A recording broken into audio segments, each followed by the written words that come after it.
الحمد لله الذي لم يلد ولم يولد ولم يكن له كفوا أحد.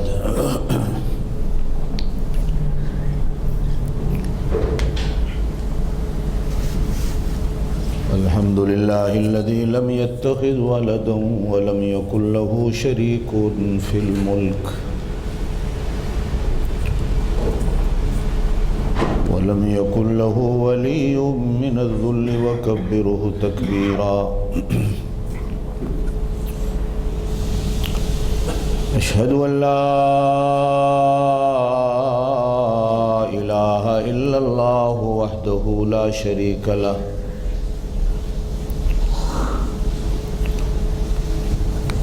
وأشهد أن سيدنا وسندنا ونبينا وشفيعنا محمدا عبده ورسوله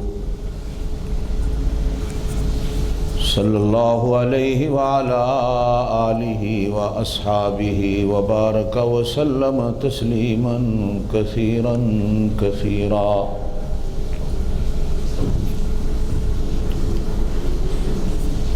أما بعد، أعوذ بالله من الشيطان الرجيم. بسم الله الرحمن الرحيم.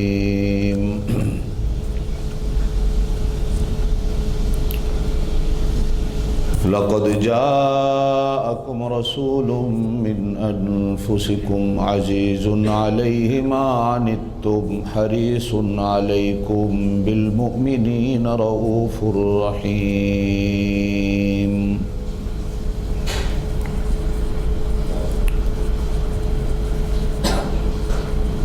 وقال الله تعالى في مقام آخر: وما أرسلناك إلا رحمة للعالمين.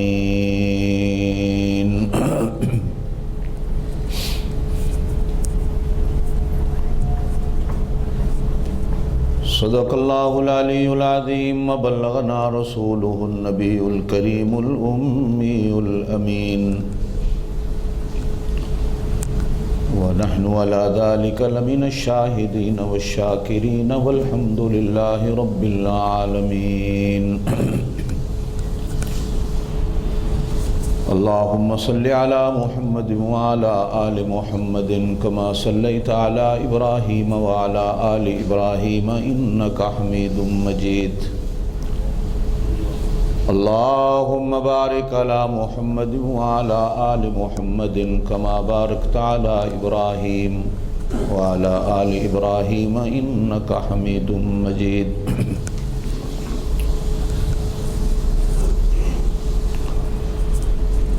ساری تعریفیں اللہ کے لیے.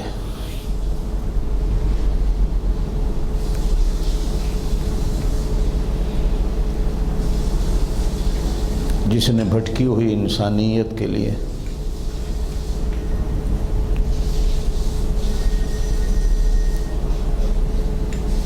اپنے محبوب صلی اللہ علیہ وسلم کو رسول اور نبی بنا کے بھیجا.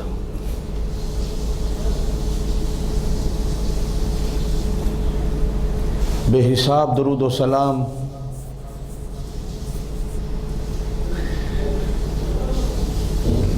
اللہ کے اس پاک نبی صلی اللہ علیہ وسلم پر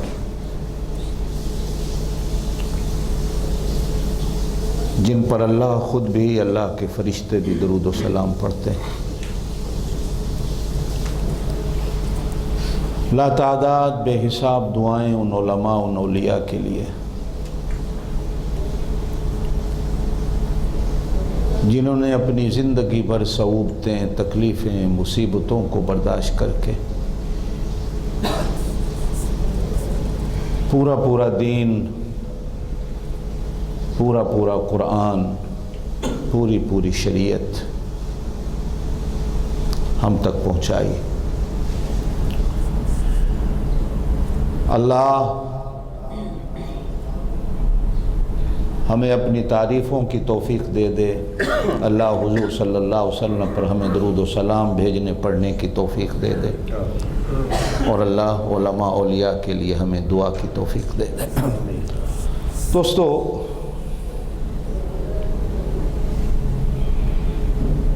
بات کافی عرصے سے میں نے ایک چھیڑ رکھی تھی آپ حضرات کے سامنے اس جمعے کے خاص وقت میں.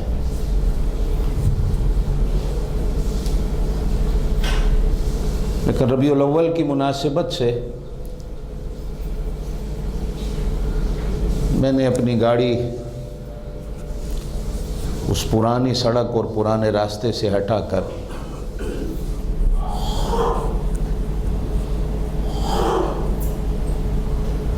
حضور صلی اللہ علیہ وسلم کی سیرت طیبہ والی سڑک پہ موڑی گزشتہ جمعہ کہ کچھ باتیں حضور صلی اللہ علیہ وسلم کی زندگی سے متعلق آپ حضرات کے سامنے رکھی جائیں۔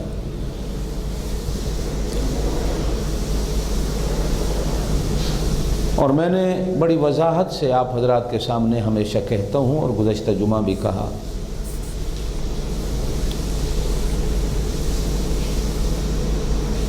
کہ نہ ہمیں قرآن نے کہیں کہا میلاد کے جلوس نکالو، نہ ہمیں سنت نے کہیں کہا کہ میلاد کے جلوس نکالو، نہ ہی علماء اولیاء نے ہمیں درس دیا کہ میلاد کے جلوس نکالو۔ بہرحال جو ہمارے بھائی نکالتے ہیں ان کا ایمان، ان کا دین۔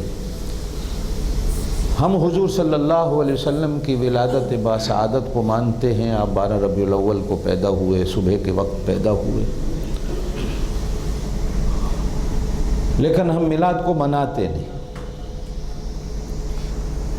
اگر ہمیں ہمارا دین حکم دیتا کہیں بھی تو الحمدللہ ہم منانے میں سب سے آگے کھڑے ہوتے۔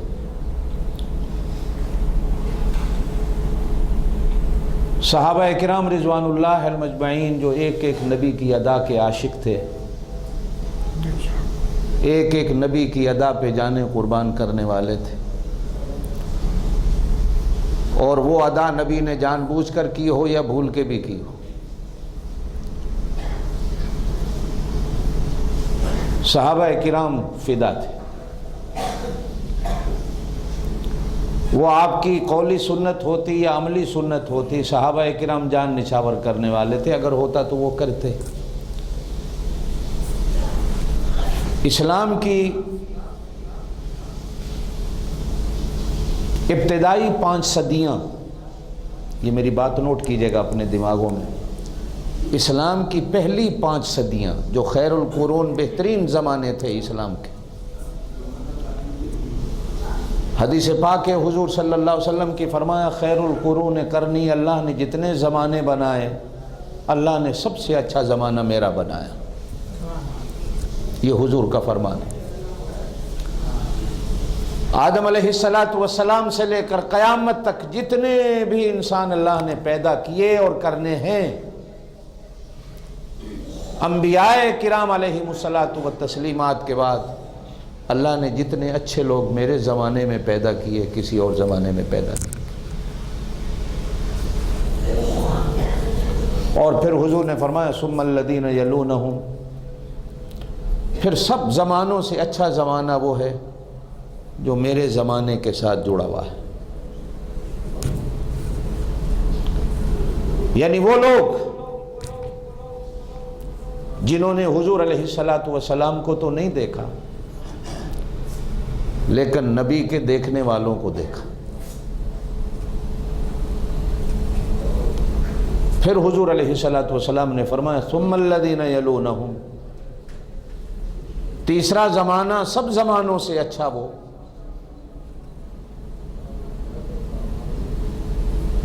کہ جن لوگوں نے مجھے تو نہیں دیکھا لیکن مجھے دیکھنے والوں کو بھی نہیں دیکھا، ان کو دیکھا جنہوں نے مجھے دیکھا،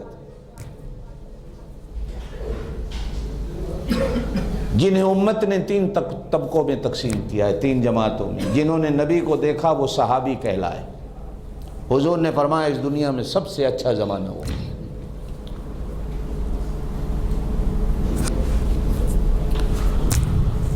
اور دوسرا طبقہ تابعین کا کہلایا جنہوں نے صحابہ کو دیکھا، اور تیسرا طبقہ تبع تابعین کا کہلایا جنہوں نے تابعین کو دیکھا۔ حضور نے فرمایا یہ 3 زمانے دنیا کے زمانوں میں سب سے اچھے زمانے۔ پھر آپ اسی طرح آگے چلتے جائیں۔ ہمارا زمانہ 14 واسطوں کے بعد آ رہا ہے۔ 13 واسطے 13 زمانے ہم سے پہلے گزر چکے، بلکہ آپ اور میں تو آپ 15ویں صدی میں جا رہے ہیں۔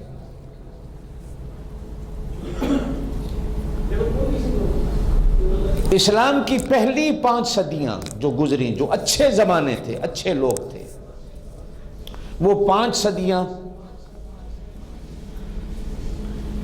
میلاد کے جلوسوں سے خالی، جو اچھے زمانے تھے۔ 5 صدیوں میں کسی کو کوئی پتہ نہیں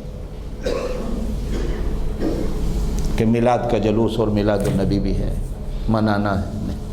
6ٹھی صدی جب آئی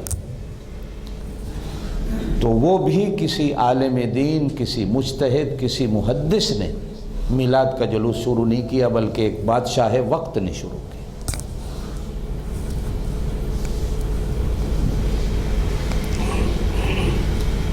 بادشاہوں کی سنت ہمارے لیے سنت نہیں ہوتی، بادشاہوں کی بات ہمارے لیے قابل عمل نہیں ہوتی، چہ جائے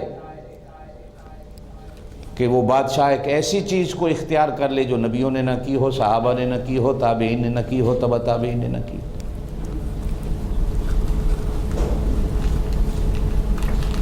پھر لوگ کہتے ہیں کہ صاحب چلیے آپ میلاد نہیں مناتے،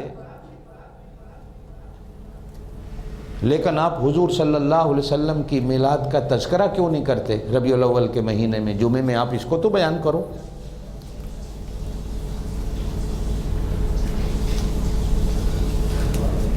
ایمان سے کہیے گا، جتنے آپ میرے پاس بیٹھے ہیں میرے سامنے، 25 سال ہو گئے آپ لوگوں کو میرا جمعہ سنتے ہوئے، کیا کوئی بندہ کہہ سکتا ہے کہ کوئی میری زندگی کا 25 سال میں جمعہ ایسا بھی گزرا ہو کہ جس جمعے میں میں نے نبی کی تعریف نہیں کی؟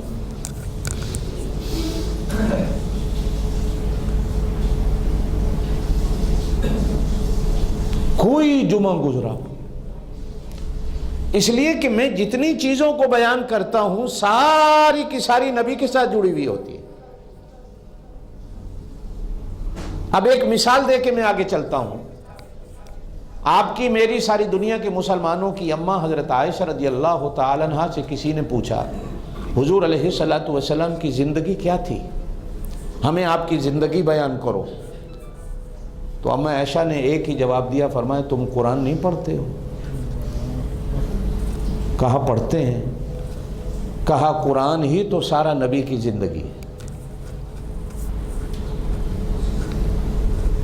الحمد سے لے کر والناس تک سارے کا سارا قرآن نبی کی زندگی ہے۔ قرآن نبی کے سونے کو بھی بیان کرتا ہے، جاگنے کو بھی بیان کرتا ہے، قرآن نبی کے سجدے کو بھی بیان کرتا ہے، رکوع کو بھی بیان کرتا ہے، قرآن نبی کے روزے کو بھی بیان کرتا ہے، نبی کی نماز کو بھی بیان کرتا ہے، قرآن نبی کے حج کو بھی بیان کرتا ہے، نبی کے جہاد کو بھی بیان کرتا ہے، نبی کی گھر کی زندگی کو بھی بیان کرتا ہے، مسجد کی زندگی کو بھی بیان کرتا ہے، بازار کی زندگی کو بھی بیان کرتا ہے، دوستوں کے ساتھ گزری ہوئی زندگی کو بھی بیان کرتا ہے، حیات کو بھی بیان کرتا ہے، موت کو بھی بیان کرتا ہے، بلکہ قرآن نبی کے ہنسنے کو بھی بیان کرتا ہے، رونے کو بھی بیان کرتا ہے،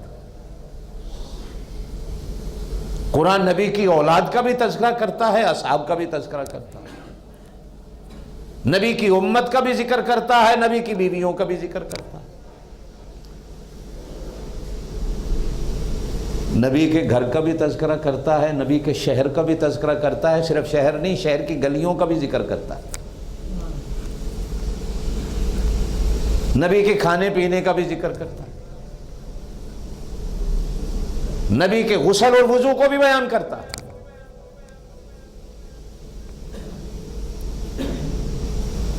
حتیٰ کہ کوئی کام نبی سے بھول کے ہو گیا تو قرآن اس کو بھی بیان کر دیتا ہے۔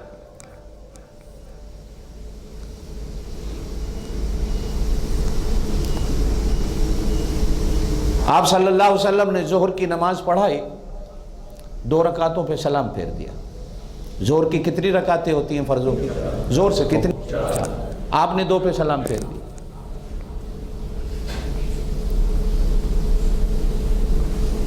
صحابہ کرام رضوان اللہ مجمعین کیسے عاشق رسول تھے،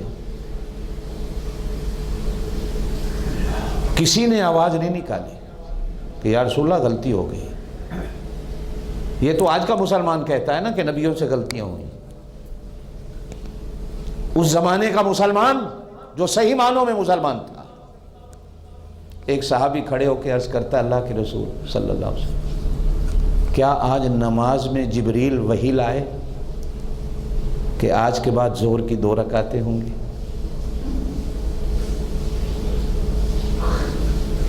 حضور نے فرمایا نہیں، 4 رکعتیں ہی ہیں۔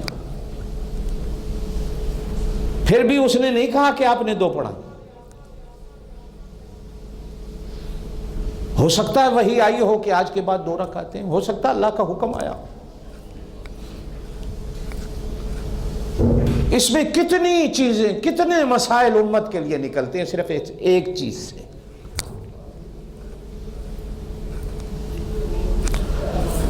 حضور علیہ السلام نے فرمایا اللہ نے مجھے جو کچھ خصوصیات دی ہیں ان میں سے ایک خصوصیت میری وہ بھی ہے جو آج تک کسی نبی کو نہیں ملی، کہ میری چھوٹی سی بات کے اندر بھی اللہ پاک نے 7 سمندر رکھے ہوئے ہوتے۔ میری چھوٹی سی بات کے اندر 7 سمندر بند ہوتے ہیں، میری چھوٹی سی۔ کہنے والے نے کہا یا رسول اللہ، زور سے کہو صلی اللہ علیہ وسلم، کیا جبرائیل امین آئے نماز میں کہ آج ظہر کی 2 رکعتیں ہو گئی؟ حضور نے فرمایا نہیں، 4 ہیں۔ اب حضور صلی اللہ علیہ وسلم نے فرمایا کیا میں نے 2 پڑھائیں؟ صحابہ کرام نے عرض کیا اللہ کے رسول ہم نے 2 پڑھی۔ پھر بھی یوں نہیں کہا کہ آپ بھول گئے، آپ سے غلطی ہو گئی۔ آپ صلی اللہ علیہ وسلم نے فرمایا نسیت بل نسیت، میں بھولا نہیں بلکہ مجھے اس نے بھلا دیا۔ اور کیوں بھلایا؟ خود فرمایا کہ قیامت تک آنے والی میری امت کو اس ادا کے اندر بھی ایک درس دیا کہ اگر کبھی کوئی 2 رکعت پہ اس طرح سلام پھیر دے تو سجدہ سہو ادا کر کے باقی 2 پڑھ لے، اس کی نماز ہو جائے گی۔ اس لیے کہ میری امت میں کتنے بھولن ہار آئیں گے جن سے بھول ہوگی، تو میری امت کے لیے اللہ نے آسانی پیدا کر دی مجھے بلا کے، تاکہ میرا کوئی امتی میری طرح نماز میں بھول جائے تو وہ سجدہ سہو کر کے نماز کو پورا کرے۔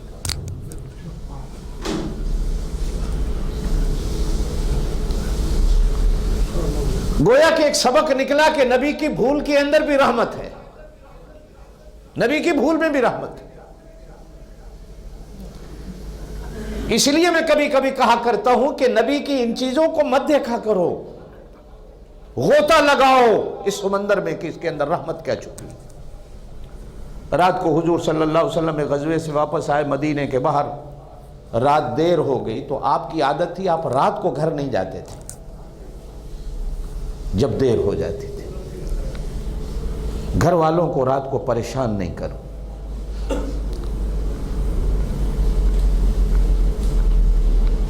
کتنی پیاری سنت ہے، کبھی ہم اس پہ غور کریں، کتنی اس کے اندر کتنی رحمتیں ہیں۔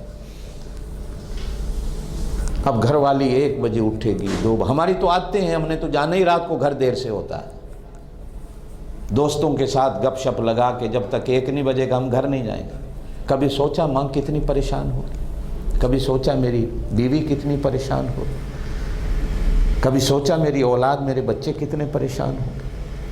اب وہ رات کو اٹھے گی، آپ کے لیے کھانا گرم کرے گی۔